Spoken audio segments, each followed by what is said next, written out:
qui pètent tout le monde. Alors que normalement, il y a bien des gardiens qui s'entraînent même pas.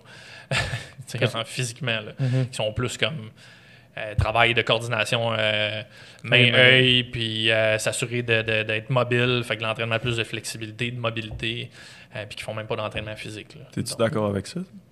Qu'ils fassent pas d'entraînement physique? Non, ça c'est sûr, mais...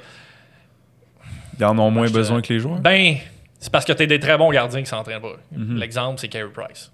Il s'entraîne pas? Carey Price s'entraîne pas.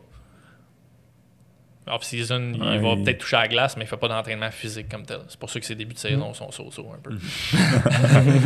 Mais au final, c'est quand même un naturel, Carey. Fait que tu le gardes mobile. Est-ce qu'il y a un peu d'entraînement, il fait pas de mal? Je dis pas qu'il en fait pas pendant l'année, mais de ce que je sais, c'est que pendant la off-season, il s'en va à la chasse, à la pêche dans son bout, puis il touche pas de barbell. Il est actif. Oui, il est actif, c'est ça. Bouge. Exactement. Il est pas assis. Après ça, c'est vrai qu'il y a des gars dans NFL qui n'ont jamais fait un squat de leur vie, puis qui squattent 600 livres la première fois qu'ils vont au gym. Donc, tu sais, quand on revient aux fondations qu'on parlait tantôt d'un point de vue neurodéveloppemental, si on a des acquis de base vraiment solides, à un moment donné, c'est vrai que c'est pas nécessairement nécessaire de absolument t'entraîner pour être un bon athlète. L'exemple, vous avez vu le post je voulais commenter puis je voulais jaser avec Stéphane Cazot, son post d'exemple, quand il était à l'école à l'université, puis il se braçait dos à dos en position assise contre un gymnaste, puis lui il s'entraînait en bodybuilding, puis il était costaud. Puis le gars en arrière de lui pesait genre 40 livres de moins que lui. Puis le but, c'est de faire une extension avec ton dos pour pouvoir plier l'autre gars de l'autre côté. Puis le gymnaste, le beurré épais, là, il est allé licher le plancher avec ses dents. Là. Pourquoi? Parce que finalement, avec la gymnastique, c'était un gars de gymnastique nationale, là, donc il a fait de la gymnastique depuis qu'il est tout jeune.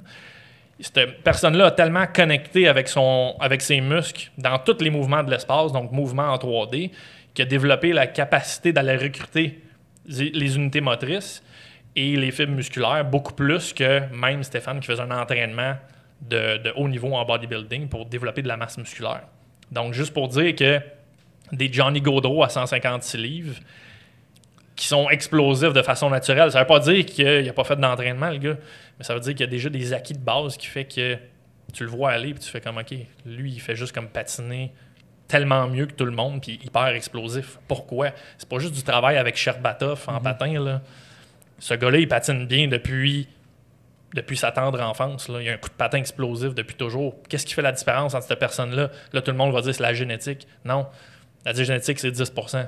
Après ça, tu peux utiliser la génétique-là avec l'épigénétique, qui est 90% de notre vie, ce qu'on fait avec notre corps. Donc, si cette personne-là a bien développé tous ses acquis de base depuis la tendre enfance, que ses parents y ont foutu la paix, ben, il va pouvoir connecter avec ses muscles, produire énormément de puissance quand il fait une poussée avec une jambe sur la glace.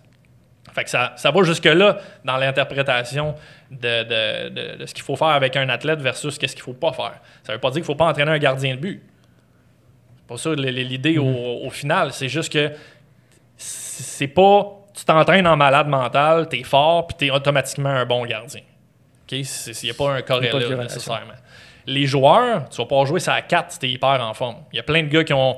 Ils s'entraînent comme des malades. Pascal Dupuis, c'était pas le gars le plus talentueux, il était capable de la mettre dedans, mais il était capable surtout de jouer avec Crosby parce qu'il était hyper en forme. Max Talbot, même affaire. Des gars comme ça, ils ont fait leur réputation parce que c'est des gars qui s'entraînent super fort. Après ça, tu prends Crosby, puis tu y ajoutes en plus un moteur de malade, ben ça fait Crosby.